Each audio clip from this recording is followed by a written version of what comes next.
And this is Christina Jang from ITDP, and welcome to our webinar today. Before we begin, there are just a few things to know.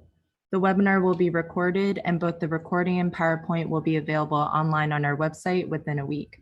To interact with our host today, please submit questions through the Q&A function, which is at the top or the bottom of your screen, and please refrain from using the chat box. I also encourage you to enter questions throughout today's presentation. Again, thank you to everyone joining our webinar today titled Reclaiming the Streets of Fortaleza. Today, MOBILIZE, our speaker, MOBILIZE Fortaleza speaker and host city committee member, Luis Saboya, will present a broader context of the city and its sustainable transport projects, which resulted in a safer and people-friendly city. Today, our host is Luis Saboya, the Executive Secretary of the Office of Public Services of the city. Since 2013, he has been working to develop and implement the projects related to sustainable urban mobility and road safety public policies. He is the president of the Fortaleza Road Safety Committee and also the city's representative of the Bloomberg Initiative for Global Road Safety and Safer City Streets program. He also continues to teach at the University of Fortaleza and coordinates the Road Safety Observatory. Luis, you can go ahead and share your screen and begin your presentation.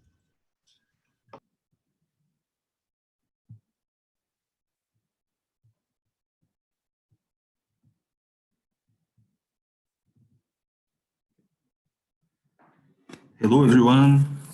Good afternoon. Thank you very much for the invitation. It's very good to be here and have the opportunity to share some experiences and learnings from Fortaleza, and also some challenges and some very important issues related to urban mobility and road safety. Talking about Fortaleza, historically, Fortaleza grew up to be a car-oriented city. In the past years, Fortaleza, as many cities in developing countries, went through a process of rapid growth. Fortaleza now is the 5th city in Brazil, 2.6 million inhabitants, and following a model of urbanization that historically prioritized cars. We now have a fleet of about 1 million vehicles average. As a consequence of the populational growth, the city experienced negative impacts on the urban mobility. So we have 64 minutes is our average daily time people take to commute, being the lower income people, the ones who take more time. So this is kind of issue of inequality between rich and poor people in Fortaleza. So just to see a profile of the city, 2.6 million inhabitants, a road network about 4,000 kilometers, and a total car fleet about 1.1 million vehicles. And very important that we have almost 1/3 of these vehicles are motorcycles. So, what if the city changed paradigms by investing in sustainable mobility? Fortaleza is trying to make this change by investing in policies aimed at public transport, cyclists, and pedestrians.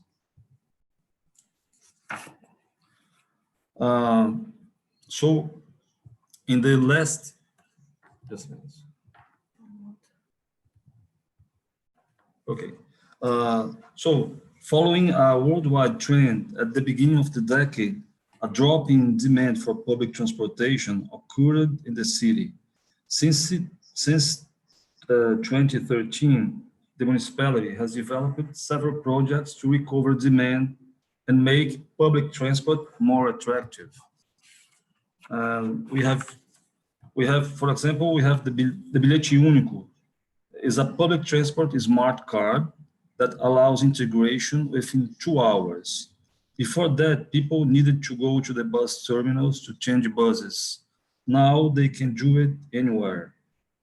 The smart car also had a social impact, as most of the low-income population lives on the outskirts of the city, and before had to pay several fares to access job opportunities in central areas.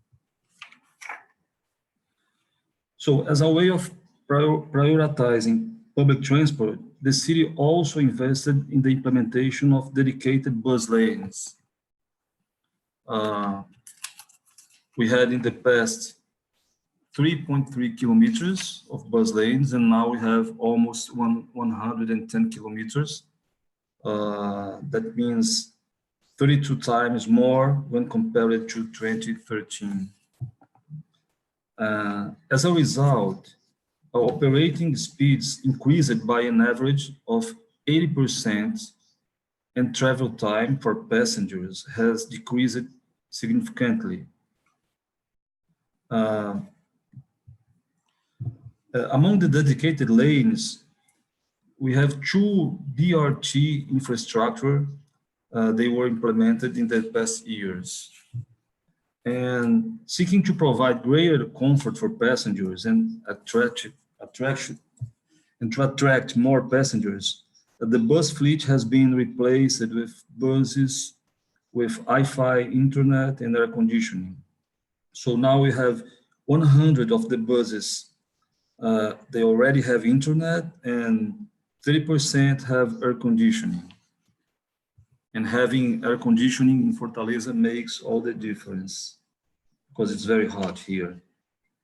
The bus terminals in the city, they have been refurbished with the aim of reducing conflicts between pedestrians and buses and improving accessibility.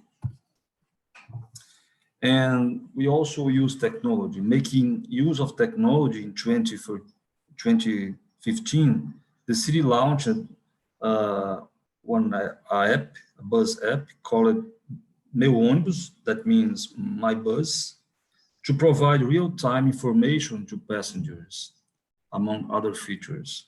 So far, over 600,000 downloads were made, and in average, it has 80,000 access per day. And recently, we launched a new functionality to this app. There is a button to report sexual harassment in the public transit. It's a feature called Nina, with the goal of tackling sexual harassment that allows people to lodge a complaint or incident. What about urban cycling? What if there were continuous policies for urban cycling? So to encourage active transportation, contributing to the reduction of greenhouse effects and healthier lifestyle of the population, the municipality has continuously developed actions to stimulate cycling. By redesigning our road network, we have been expanding the cycling infrastructure, as you can see in this photo. And we have experienced a very big growth of the network in the past 6 years, reaching so far almost 300 kilometers. So the administration goal for 2020 has already been reached. When concluded, the network will have 524 kilometers in 2030.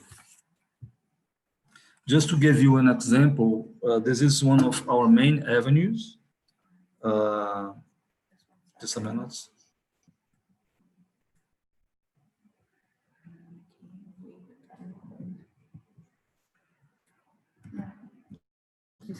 Okay, just a minute. So just to give an example, this is one of our main avenues. It's called Bezerra de Menezes Avenue, and we have per day about 4,000 cyclists. According to a study from ITDP, we have in Fortaleza 40% of the population living at a maximum distance of 300 meters from the cycling network. According to this study, we are the first city in Brazil that comes to live near cycling infrastructure. We have now 4 bike share systems. Each one of them is designed for a specific goal or objective. So we have for the general population, for children, for the first last mile, and for municipal employees. So we have Bicicletar, that is a traditional bike share system. We have Mini Bicicletar, specifically for children. We have Bicicleta Integrada, that is a solution to the first last mile. It's free for bus users. You can take the bike in the bus station and go home and stay with the bike in your home night, and you can return back to the terminal the following day using the bike. It's for free for bus users. It's an innovation from Fortaleza. And now we launched Bicicletar Corporativo. There is a system designed for companies. So to give the example, the municipality has launched the system for its employees. Now we have about 2.5 million trips have been done with the 4 systems, which means almost 700 tons of CO2 stopped from being released in the atmosphere. This is a photo of our leisure cycling lane. It's a program to stimulate the use of the bicycle for the purpose of leisure. On Sundays, a track of cycling is created, moving a lot of people, more than 4,000 people around the city. And recently, we have passed a law in the city, and according to this law, all resources from public parking have to be used for support our cycling policies.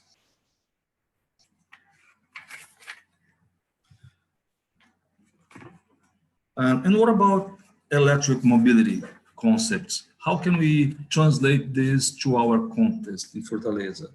So, Fortaleza launched 3 years ago the first car shared system in Brazil. It's called Vamo. We have 18 stations and 20 electric cars. So it's a pilot. We are testing the technology, how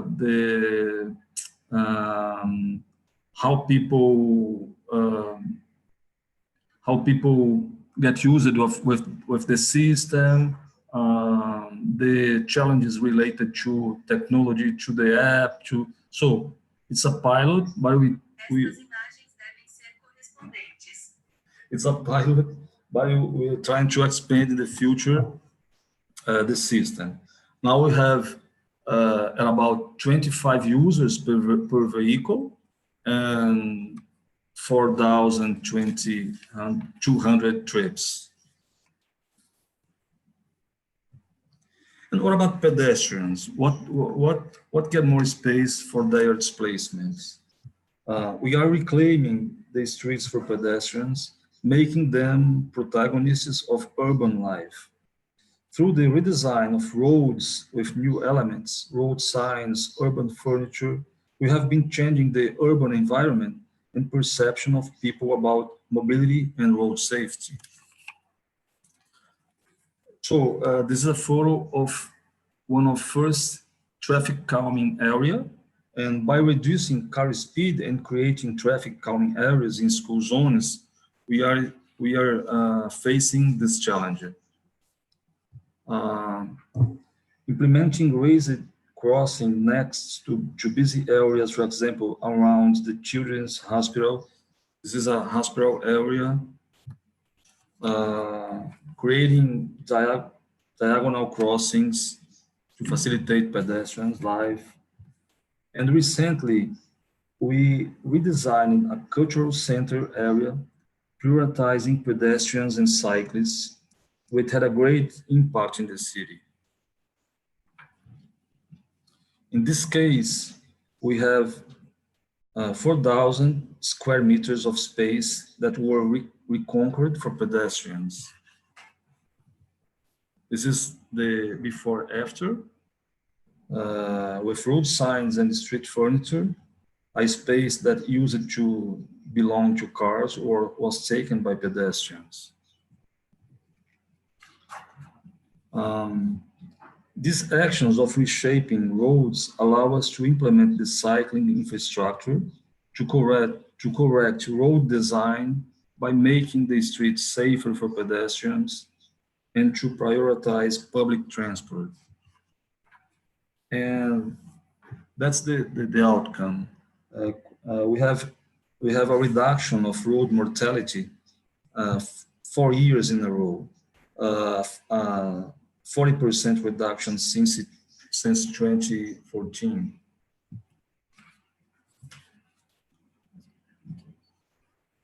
And what if these policies were long-term sustainable? So this is a photo of Amsterdam in the past and now.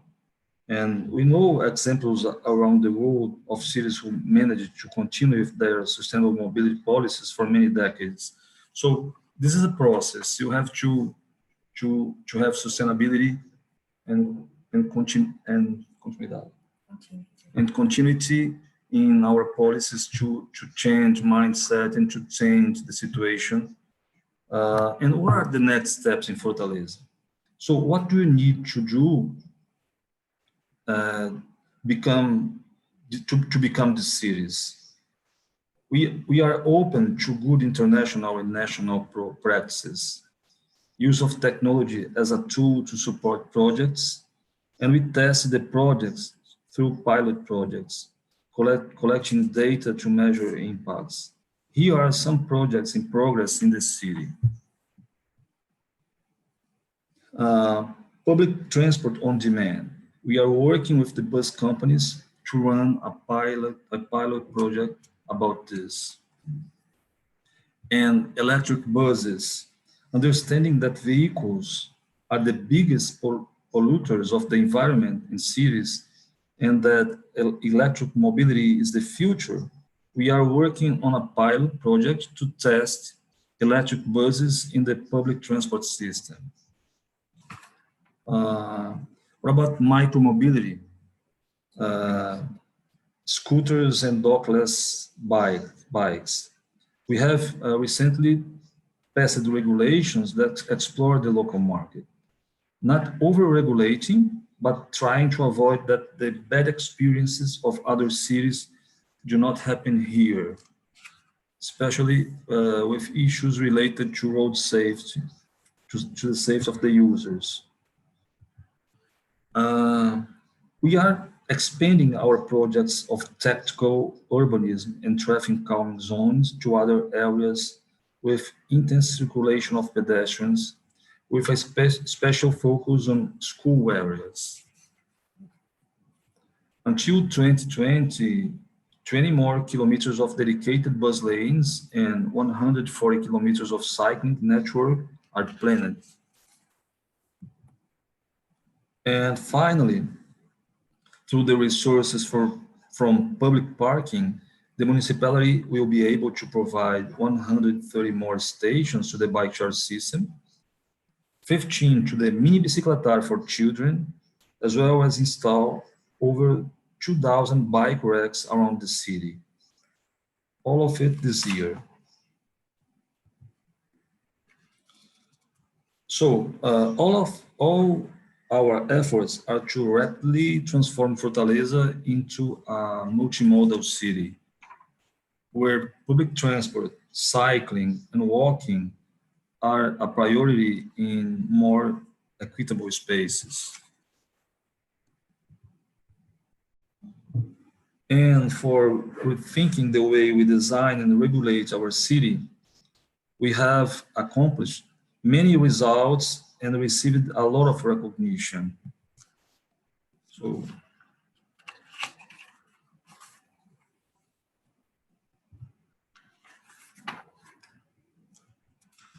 internationally and nationally. Uh, so we still have a long way ahead. We have a lot of problems. We have a lot of challenges to face, but we started a process in a very strong way. And we are looking to change the city to make it a better place for people. So this is I tried to show the case of Fortaleza. I think more important than the projects and the actions that I showed to you, I have shown to you, it's the process of changing the mindset of the population to support our urban mobility policies and to put in the agenda of the city the topics of, for example, urban mobility, sustainability, road safety as key issues for the city. So I think that's our main goal. And that's all. Thank you very much. Great, thank you so much, Luis. And I think we have ample time for Q&A with our attendees right now. So please feel free to enter more questions in the Q&A function. So I will just start from the top here. The first question is, what about the BRT system that you showed a slide before makes it light versus full BRT?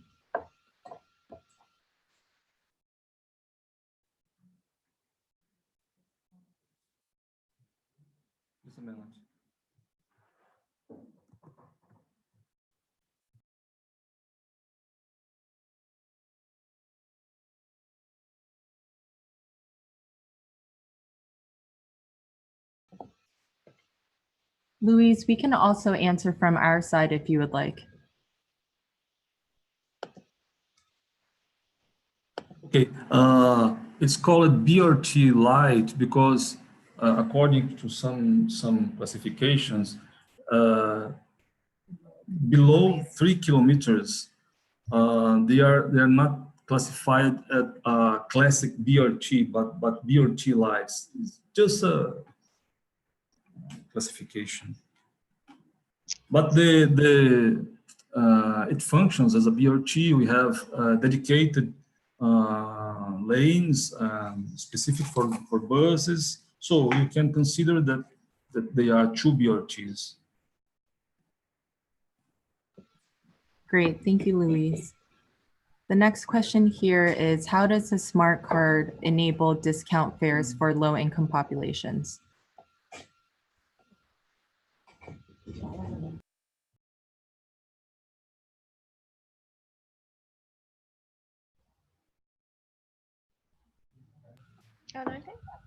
Or is it that the bilhete único is the same fare for everyone? I'll answer this one, Cristina. Hi, everyone. I'm Mariana. I work with Luis at the Office of Public Services.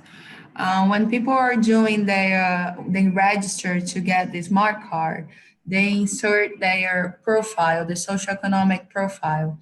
So if they're students, for instance, or older people, senile, they are entitled for discounts, and that's included already when they register for the smart card. Great, thank you, Mariana. The next question here is, how has the data from the app Nina helped to make or inspire interventions in Fortaleza? We just started Nina 2 months ago. It's already a pilot project, but we are going to use the data collected by Nina to establish patterns of harassment, and also the users, they can have the images from the Shooting vehicle, from inside the buses, as a proof to the police, for example. So we can, on one hand, you can have images from inside the vehicles, choose as a proof to Prosecute. yes, to prosecute criminals. And on the other hand, we have a lot of data to study and to establish and to find patterns in order you can face this problem. Thank you, Luis.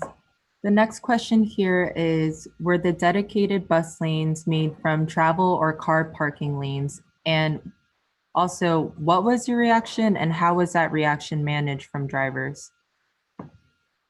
Hi, this is Ezekiel here. I also work with Luis and the Secretariat. So we had, among the 107 kilometers, we have different contexts. We had the context of putting a regular travel lane to transform it into a bus lane. But we also had, in some cases, to reduce parking spots and make that space as a bus dedicated lane. So we're different contexts. The initial reactions, they also varied according to the place of the city, to the different territories that we have here. So in a general way, I would say that we had a light reaction compared to other situations that we know.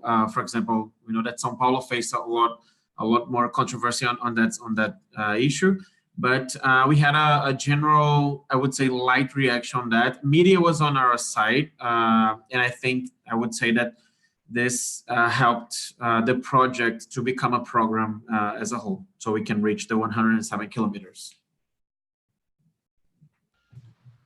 Great, thank you, Ezekiel. And also to add to that, would you speak about the reaction from when you were removing travel or car parking space for cycling lanes? Yes, so again, we have 260 kilometers now, so it was a very context by context. On the densest area of the city, one of the past experiences we had, we faced a light resistance from people on one specific group, two cycle lanes that we implemented, but it was a light resistance, but it never, for the case of Fortaleza, it never became a thing too big to stop the projects or to even become a political resistance to continuing the implementation. I would say that we had a general light resistance on this issue. But yes, in some cases, we had to not remove the car lane, the regular travel lane, but to reduce the width. Any other cases, we had actually to take out parking spaces, similar to the bus. But the cycling infrastructure program, I think it's more had a stronger continuity than the bus ones, because it's more easy for us to implement cycling infrastructure than the bus because it takes less space. So it continued more strongly, I would say. Great, thank you, Ezekiel. I'm going to combine a few questions that we have from the audience here because it seems that a lot of participants are curious about the political process and also participation from the public. So can you tell us a bit more about transitioning from car-oriented to people-oriented cities? What were some of the political successes and challenges and how the public responded?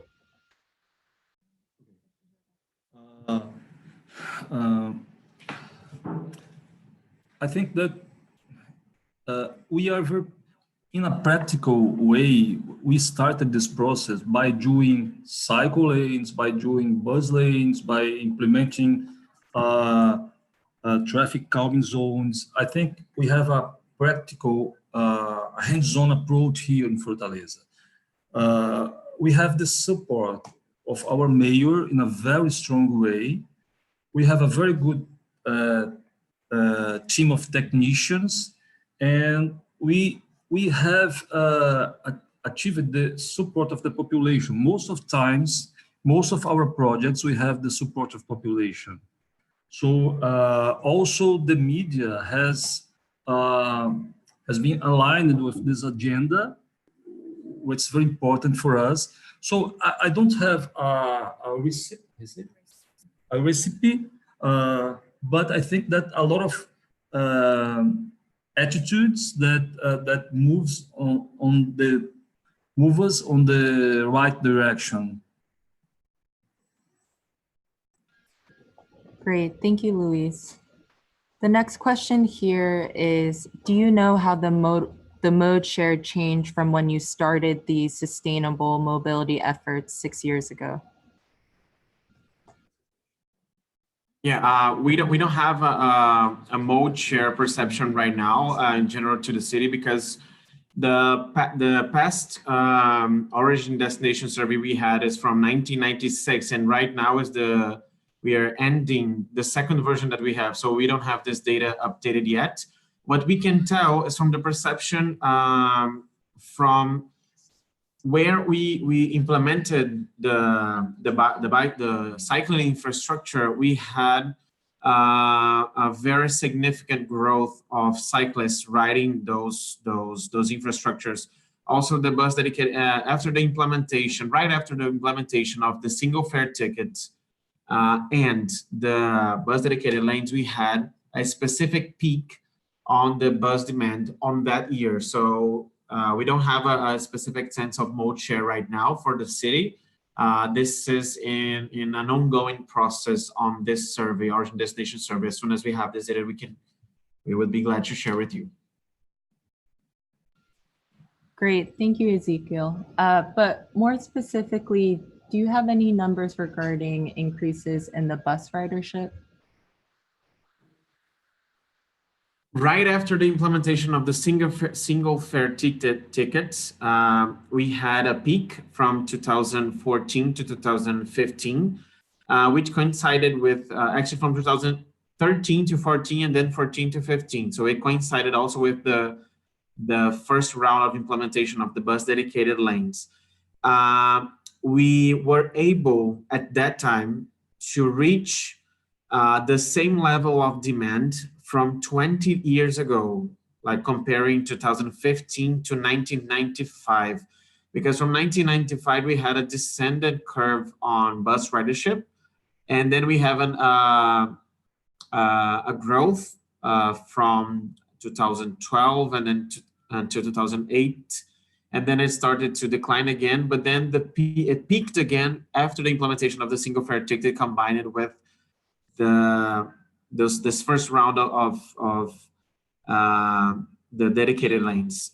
But then, in a general context, the country entered in a political and economic crisis, and this ended up impacting on the bus ridership as a whole. But we did notice that peak right after the implementation of those two programs. Great, thank you. The next question we have is more so related to how this mobility data is collected and what is it being used for. So the first part is, how is this data managed? And then secondly, for the new interventions that you reviewed and the pilots, how is that impact being measured as well? Okay, so we have different kinds of data being generated that feeds up to different kinds of metrics and the usage of the metrics. So road safety right now is one of the political priorities, I would say, of the city, is one of the priority themes. And we do measure and we follow up monthly the number of fatalities, road fatalities. We also measure the number of emergency calls related to road crash, so we can identify in the short terms critical black spots for road crashes. So on the road crash side, we have a specific crash information system, and then on the mobility data, for example, for the bus speeds, all of our buses, they have a GPS system installed that generated every 30 seconds a sign of GPS. So we use that data to calculate average speed. So we divide this result of average speed on classes, so we can understand where we have the most important bottlenecks in terms of operational speed for buses. And also whenever you have implementation of a bus dedicated lane, we can compare the before and after using that kind of data. So regarding operational speed, we can use the GPS data. We also have for each payment that is done inside of the bus, we collect that, we have this automatic data that is generated. Part of those data, whenever the payment is done with the smart card fare, we can estimate the origin destination of the person, but this is an estimation. But whenever the payment is not done by the smart card, we can only read data about ridership and trip production. Regarding the cycling, what we don't have any for the bike share systems. The 4 ones that we have, we do have automated technology to count the number of trips. So we have this disaggregated by station, and we have the time distribution for that. But the usage actually of the cycling infrastructure, we do manual counts. Each year, we do have a selection of some specific points to do that counting. So different kinds of context of mobility, we have different kinds of data. Part of them, I would say the most part of them is we have a technology to generate this kind of data that feeds us into metrics that we follow up in different perspectives. For example, in a more operational perspective, more close to the ground, I would say, we follow up the speeds and the delays of the buses, and the operation is more closely to that. But in a more strategic level, when we get talking to mayor or the secretariats, we have metrics like the number of fatalities by month and the mortality rate. Those are more strategic metrics, but it depends. I would say that we could have a specific 30 minutes conversation just on data and metrics that we generate here. Cristina, I'd like to ask for your permission to leave the webinar because I have to get a flight in 1 hour, so I have to go to the airport. But Ezekiel and Mariana will be here to answer the other questions. So thank you very much for your interest and attention. Thank you very much. Yes, of course. Thank you so much, Luis. And we appreciate Mariana and Ezekiel staying on to answer the remaining questions. But thank you so much for your presentation. So Ezekiel, thank you for answering the questions about metrics, and completely agree. Definitely different data points to collect for different transport and sustainable mobility projects. I'm going to move on to some of the questions as participants are quite curious in learning more about the different pilot projects that you have. So the first one here is Tara would like to know more about the electric bus pilot. Can you speak more to the timeline, how many buses, how it's being evaluated, and overall what the city's experience has been so far? Okay. So far we don't have implemented, this is on the next steps part of the presentation related to electric mobility for buses. We're having conversations of implementing a pilot project. If I'm not mistaken, it will begin with from 10 to 20 buses. Maybe Mariana can confirm that information. But the idea is to start testing the economic model of how this transition will function here in the city. Because right now we have 2,000 buses and we have 14 companies that operates those buses. And we have to have a specific economic model for transitioning from the regular buses with diesel to the electric buses. And also one of the part of this economic model is that the bus companies here, they use, after 6 years, they resell their regular buses to other companies. So we're gonna have to figure out this economic model, how this can impact positively in the main metrics that we're going to to measure, that is, the efficiency of the bus lines that are going to receive the electric buses, possibilities of positive impacts on fare, for example, and also the amount of greenhouse gases that are sent to the atmosphere. One second.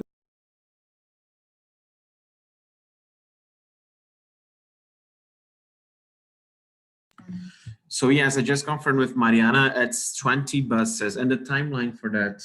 So we are looking at resources possibilities, and we're talking up with the bus companies. So the main thing now is like we have a project description kind of written on how we want to introduce this as a pilot project, where we're talking with the other players, with the other stakeholders, to find a way to make it sustainable and to test it first, but then to make it sustainable and insert these electric buses in the system. It's been already like our studies for what we're seeing is like the economy that we're getting with the electric buses, they are worth the investment.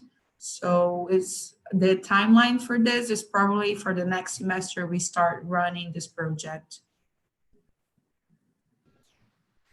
Great. Thank you for you both for answering that question.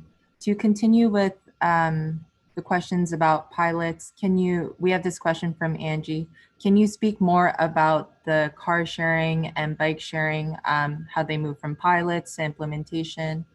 And also we have a few questions about funding and how these projects are being contracted and being funded. Can you speak a little bit more about the different partnerships you have, which aspects are public and which are in conjunction with private entities? Okay, so regarding the share bike and car systems, we have both of them. Like what we started doing at the beginning was trying to work with private partners. So our share systems, they basically we did public calls for companies who were interested on exploring this kind of system. We set the rules in a way of how we wanted the system to work, but we left it open for these companies to go look for partners or other companies that would sponsor the project. And that's how we've been running both projects so far. Regarding electric cars, we're still studying how to expand it. So I don't have much to say about it yet. We're still looking at possibilities. But with the bike share system, what happened was that with this new change in regulation, and that's something we're looking for to continue to make this policies continuous, is with this new regulation that we get all the public parking fares, all the resources collected from public parkings, they're going straight to the bike policies. We'll be able to also start, like this is the first time we're subsidizing the bike share system. And with that, what we're looking for, because on the first pilot project, because we had to work with the private partner, we were restrained to certain areas of the city. And now, since the municipality is inputting some resources, we're able to expand the system to the outskirts of the city. So we're going to lower income areas, which wouldn't be initially so interesting commercially.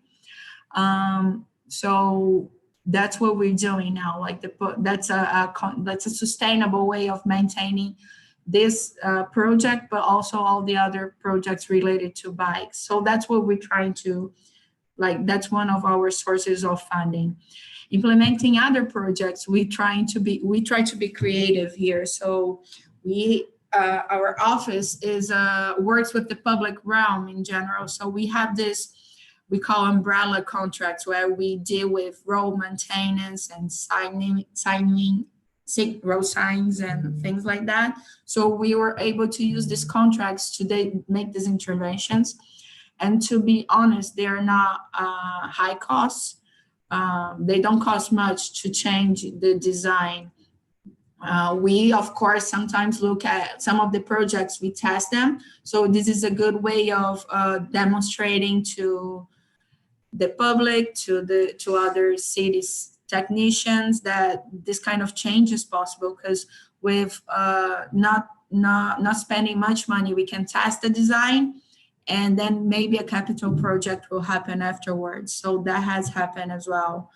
And also we're looking at different funds, like we work with international banks, the federal government, the municipality itself, some of the resources come for it, but we, to be honest, we don't really expect to, we're not expecting a lot of money to do a lot. It's mainly a good technical team that tries to work on making these things happen, making it viable. We also look at sustainability of the projects to try to make them continue by themselves. And I guess that's it. Then political will, of course, with the mayor's support, we've been managing to do a lot. Does that answer your question? Yes, absolutely. Thank you, Mariana. This will be the last question I ask regarding pilots. So Maria here asks about the public transport on-demand pilot that Luis had showed earlier. Has this been implemented? What is the timeline and also the coverage? For example, is it an app, because there is a similar one in Goiânia called City Bus 2.0? Yeah, so the same company that approached Goiânia has approached us to work on developing this pilot project. At the moment, what we're doing is we're getting them in, because they own the technology, they have the know-how of how to implement such a kind of project. We've put them in communication with our buses company. And one area has been outlined in Fortaleza to test this project. But regarding when it's going to be implemented, it's supposed to be this year, but I'm not sure exactly when. And regarding the coverage, we're not going to cover the city, the total territory of the city. We're going to start with a group of neighborhoods, a specific group of neighborhoods. We designed 3 different scenarios of groupings of different neighborhoods according to our perception of their bus trips, regular bus trips. So we're going to start with smaller areas for the pilot. Great, thank you for clarifying, Ezekiel. The next questions here I'm going to combine from Graham and Michael. So how is single occupancy vehicle travel managed? For example, expanding bike infrastructure and bike share, but also charging cars. And then secondly, for additional funding for these transport projects and departments, are they being collected from parking fees, increased taxes, or perhaps shifts from other budgets and other city programs? But we don't have a specific program to manage single person car travel. Yet this is we haven't had any specific conversation of implementing a project like this here in Fortaleza. But what we do have for general traffic for like motorized vehicles is that we started in 2014, in June of 2014, to redesign the actual traffic network to make it more efficient and to allow a more equitable division of the space. So we have a specific strategy called the binários, where we have 2 parallel two-way streets. When we turn each one in a one-way street, we don't reduce as much the traffic capacity, We don't have this way. We don't have a tremendous impact on the traffic capacity, but also we managed to allow to have a specific space for the cycling infrastructure and the buses. So whenever this is possible, we implement a kind of solution like that. And regarding the funding, different kinds of funding, I think Mariana touched a little bit on this before in the last question, but I would like to just reinforce the case that we have for public parking. So since I believe it last year, since last year, every resource coming from public parking in the city, it has to be exclusively used for active transport modes. So cycling infrastructure, and even the possibility of also sidewalk redesign. No, just cycling infrastructure. Yeah, cycling infrastructure as a whole. So this is one of the funding strategy implemented in the city level that we had. But Mari also touched on some other possibilities that we worked. Just one more point regarding cars. We do realize how being a city that has grown being car oriented, we realize that change of behavior takes time. So whenever we were developing this project, for instance, in this cases that Ezequiel mentioned, the binarios, we do a lot of research on traffic demand, trying not to impact cars so much. So we can demonstrate that although we're implementing buses and cycling dedicated bus lanes and cycling infrastructure, traffic won't be as much compromised. And so we give an alternative for traffics, and that's something we take into consideration. Furthermore, we realize that we have some main causes for road accidents, such as not using seatbelt, drinking and driving, and speeding is also one that is very strong. And as communication-wise, understanding that this of cars and speed is a delicate one that people will resist, we kind of like started tackling the other ones after building all this mindset regarding road safety to tackle velocity. So now what we're doing is another project that we didn't mention in the presentation is that we're starting to reduce road speed on the main arterial roads. And we've been noticing that people, because of all this time working with their behavior and their understanding of what urban mobility is, they're more welcome to the idea. Great, thank you, Mariana. So we have 2 minutes left, and I'm going to squeeze in last 2 questions. The first one is, have the economic impacts of these interventions been measured or being planned to be measured and evaluated? And the last is there some type of assessment about the quality and user experience for pedestrians, cyclists, and public transport users? So regarding user experience, we don't have a general evaluation for the city, but we have project specific evaluations. So for example, the BRT line, when we implemented the first one, Etufo, which is the public company that operates and they implemented the BRT, they did a specific evaluation with user experience, measuring their satisfaction with the project, and the results were very positive. I don't have them by mind here, but we can make it available further.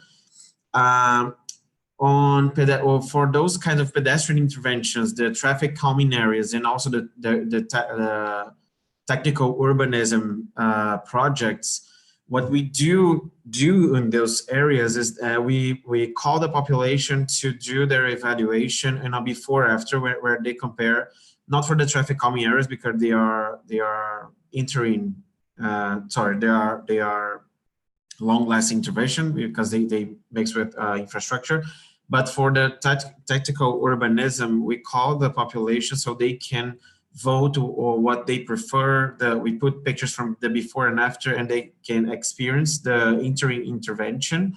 And we also measured the level of safety that they feel as pedestrians, for example. In the case of cyclists, we have done some measurements on user experience related to the different types of cycling infrastructure here. So we have the regular cycling lane, we have the cycling lane with protected with just the buffer, and we have with the buffer and the bollards, and also we have the actual separated cycling infrastructure. So we did an evaluation measuring the level of safety that they perceive on each of different infrastructures. So we have a group of different informations and evaluations that are very project specific here, but not a one that is generally related to the city. On the economic impact side, I would say that the most important economic evaluation that we do today is related to the epidemic of road injuries and crashes. So the administration has understood that this is a public health issue, and the evaluation that we do is that we estimated the costs annually for crashes with injured people, fatal crashes, and damage-only crashes. We estimated, do this calculations for each year, and we follow up the reductions or the increase of those different kinds of crashes. So in a more strategic level for mayor conversation or decision makers conversation, the main economic impact assessment, I would say, is related to the epidemic of road injury and fatalities. Great, thank you so much, Ezekiel. So this will actually wrap up our webinar today. And before I conclude, I would like to advise our attendees to come to our next webinar, which will be July 31st at 12 p.m. EST. This will be reviewing the US BRT implementation guide. So we hope you're able to join us in July as well. And I'll be sending around a registration link in a follow-up email. So thank you so much again to Luis, Mariana, Ezekiel. It was such a great presentation today, and we all very much look forward to seeing all these things on the ground during MOBILIZE next month. And again, thank you to our, oh, I'm sorry, Ezekiel. No, sorry, you can go, sorry. No, we just want to thank you for answering the questions and also having this presentation today. Okay, And so then, we thank the opportunity, and we welcome you here in the next month. Yeah. great, thank you. And then lastly, thank you to all of our attendees for joining this presentation. As mentioned earlier, the recording and PowerPoint will be shared with you on our website and also in a follow-up email. So thank you to everyone again, and we hope to see you online again soon. Thank you. Bye-bye. Have a nice rest of the week, everyone.